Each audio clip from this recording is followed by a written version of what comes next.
Hello दोस्तों, this is my third lecture on YouTube. देखिए, ये तीसरा वीडियो है यूट्यूब पर। हम एटम से रिलेटेड सब चीज़ बता रहे थे। ये क्लास बहुत ही ज़्यादा इम्पोर्टेंट होने वाली है क्योंकि इस क्लास से बहुत सारे प्रश्न आते रहते हैं विभिन्न एग्जाम में। सो स्टार्ट करते हैं इस वीडियो को। देखिए, हमने आपको पिछली बार थॉमसन का परमाणु मॉडल बताया था, जिसमें एक चीज़ बताना भूल गए थे। लास्ट में जगह नहीं बचा थी, इसी वजह से नहीं बताए थे। मास ऑफ इलेक्ट्रॉन, इलेक्ट्रॉन का मास यानी इलेक्ट्रॉन का द्रव्यमान कितना होता है, आप याद रखिएगा 9.1 इंटू 10 के पावर माइनस 31 kg होता है। 9.1 गुने 10 के पावर माइनस 31 kg होता है।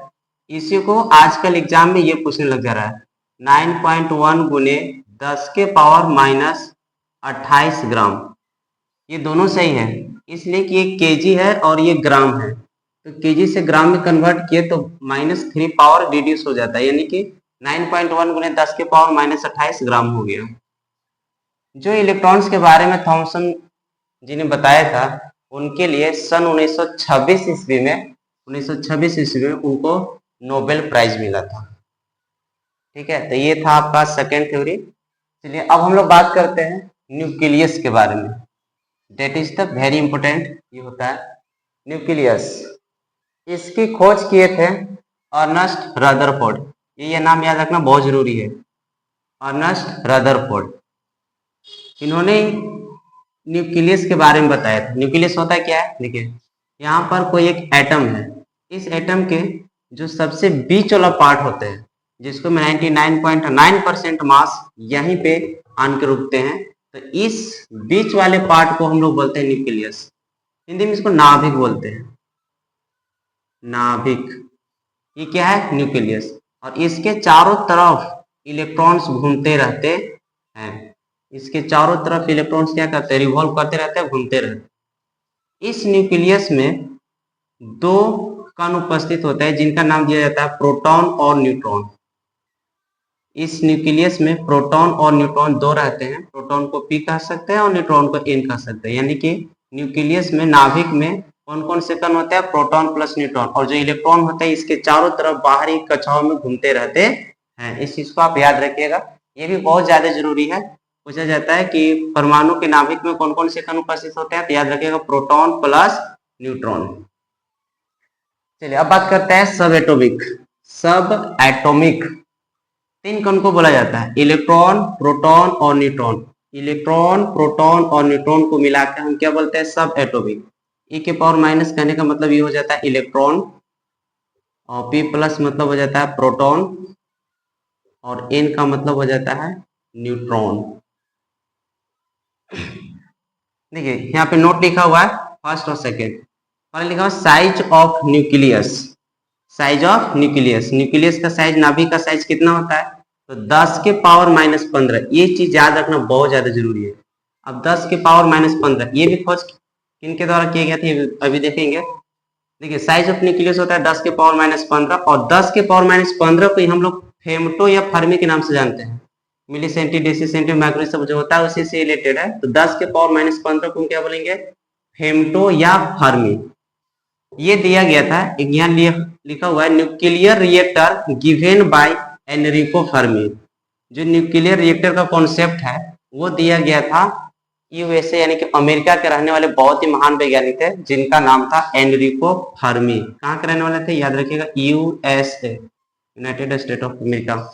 अमेरिका के रहने वाले थे। उन्होंने ही इस साइज ऑफ न्यूक्लियस बताया था 10 के पावर माइनस 15। तो ये फर्मी, इनके नाम पर ही तब से 10 के पावर माइनस 15 को हम फेमटो या फर्मी के नाम से जानते हैं। इसको याद रखिएगा। दूसरा देखिए लिखा हुआ है साइज ऑफ एटम। एटम का साइज क्या है, तो 10 के पावर माइनस 10 mm, 10 के पावर माइनस 10 mm। और इसी को 10 के पावर माइनस 10 mm को हम एक एंगस्ट्रम के नाम से जानते हैं। एक एंगस्ट्रम, और एक एंगस्ट्रम का वैल्यू कितना होता है, 10 के पावर माइनस 10 mm। याद रखिए 10 के पावर माइनस 10 मिलीमीटर को हम लोग एक एंगस्ट्रम के नाम से जानते हैं, एक एंगस्ट्रम। ये भी जरूरी चीज होती है। अगर इन दोनों का रेशियो करते हैं, रेशियो है अनुपात इन दोनों का, एटम बाय न्यूक्लियस, तो एटम का साइज कितना, 10 के पावर माइनस 10, और न्यूक्लियस का 10 के पावर माइनस 15। ये 10 के पावर माइनस 15 ऊपर जाता है तो ये घट जाएगा, तो बचेगा कितना, 10 के पावर 5, और इसी को अप्रोक्स बोलते हैं 1 लाख। 1 लाख के करीब होता है। ये था रेशियो। अब समझते हैं प्रोटॉन के बारे में, क्योंकि न्यूक्लियस के बारे में समझ गए, अब समझ रहे हैं प्रोटॉन के बारे में, और फिर थोड़ी देर के बाद समझेंगे न्यूट्रॉन के बारे में। और इलेक्ट्रॉन इसके पहले कक्षा में हो गया था, तो प्रोटॉन और न्यूट्रॉन को भी बहुत बेहतर ढंग से समझिए, और इसके बारे में जितना चीज है सबके सब याद रखिए, क्योंकि आपके आने वाले एग्जाम में बहुत प्रश्न इस सबसे आते हैं। इसको ध्यान से पढ़िए। देखिए, सबसे पहले प्रोटॉन के बारे में बोला जाता है कि इसके डिस्कवर्ड यानी खोजकर्ता कौन थे। तो खोजकर्ता में दो लोगों का नाम आता है, और दोनों में बहुत कंफ्यूजन रहता है। मैं आपका कंफ्यूजन दूर कर देता हूँ। एक थे गोल्डस्टीन और एक थे रदरफोर्ड।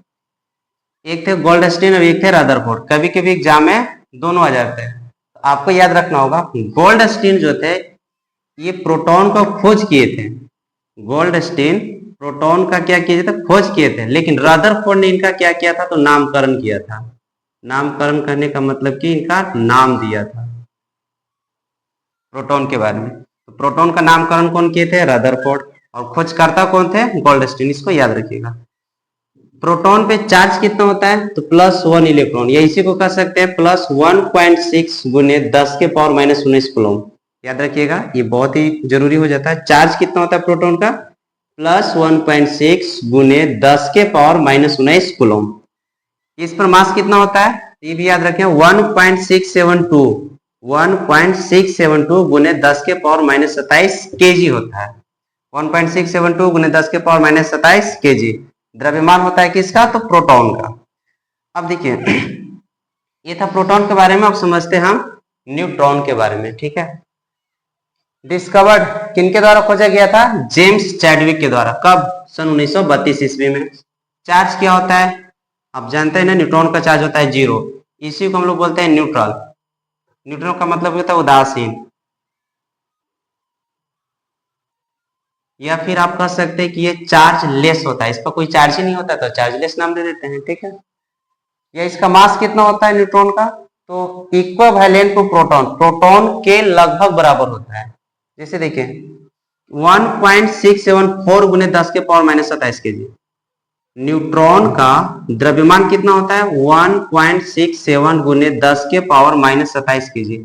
आप देखिए यहाँ पे, और मास देखिए प्रोटॉन का, दोनों का लगभग बराबर है, लेकिन एक चीज का डिफरेंस है। और एक बार एग्जाम में यही पूछा था, ये देखिए यहाँ 2 है और यहाँ 4 है, इन दोनों में थोड़ा सा अंतर का डिफरेंस है।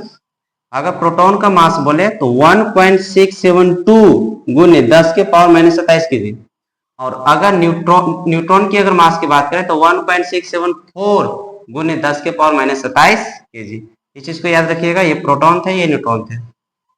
यहाँ पर भी नोट लिखा हुआ है, देखिए, प्रोटॉन या हाइड्रोजन, प्रोटॉन या हाइड्रोजन इज 1837, ये बहुत अच्छा इंपॉर्टेंट चीज है, 1837 टाइम्स हेवियर देन इलेक्ट्रॉन्स।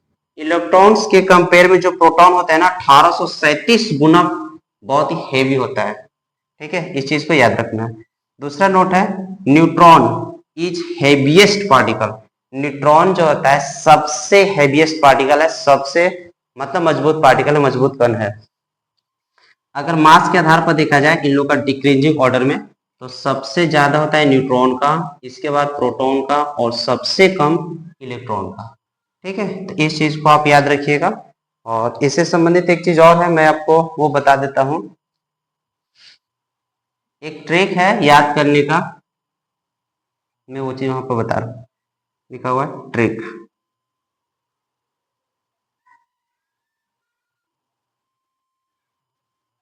ईट पर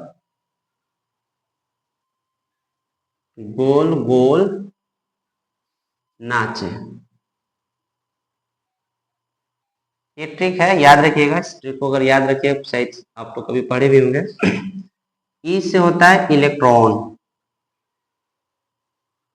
ई से होता है इलेक्ट्रॉन, और टी से याद रखिएगा टॉमसन। टॉमसन, जे थॉमसन को हम टॉमसन के नाम से जान सकते हैं।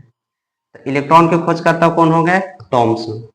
फर्स्ट से हो गया प्रोटॉन, फर्स्ट से हो गया प्रोटॉन, और र से हो गए रदरफोर्ड, र से हो गए रदरफोर्ड। तो प्रोटॉन के खोजकर्ता कौन होंगे? रदरफोर्ड। ये गोल गोल, गोल गोल से मतलब होता है गोल्डस्टीन, जो भी हम थोड़ा देर पहले बताए थे आपको, गोल्डस्टीन। न से हो जाता है न्यूट्रॉन, न से न्यूट्रॉन, और च से हो जाएगा चैडविक, चैडविक। तो देखिए 8 पर गोल गोल नाचे, ई से इलेक्ट्रॉन और ट से टॉमसन, प से प्रोटॉन और र से रदरफोर्ड। ये गोल गोल मतलब गोल्डस्टीन, और न से न्यूट्रॉन और च से चैडविक। इनके खोज करते थे, ये ट्रिक थोड़ा सा दिमाग में याद रखिएगा तो सबके खोजकर्ता का नाम याद रहेगा। सो ये था मेरा तीसरा वीडियो। थैंक यू फॉर देखने के लिए, और कैसा लगा आप इसको कमेंट सेक्शन में जरूर बताएं, और इस वीडियो को लाइक शेयर सब्सक्राइब भी जरूर कर दें। तब तक के लिए धन्यवाद, थैंक यू सो मच। फिर हालत खराब हो जाता है बोले बोले।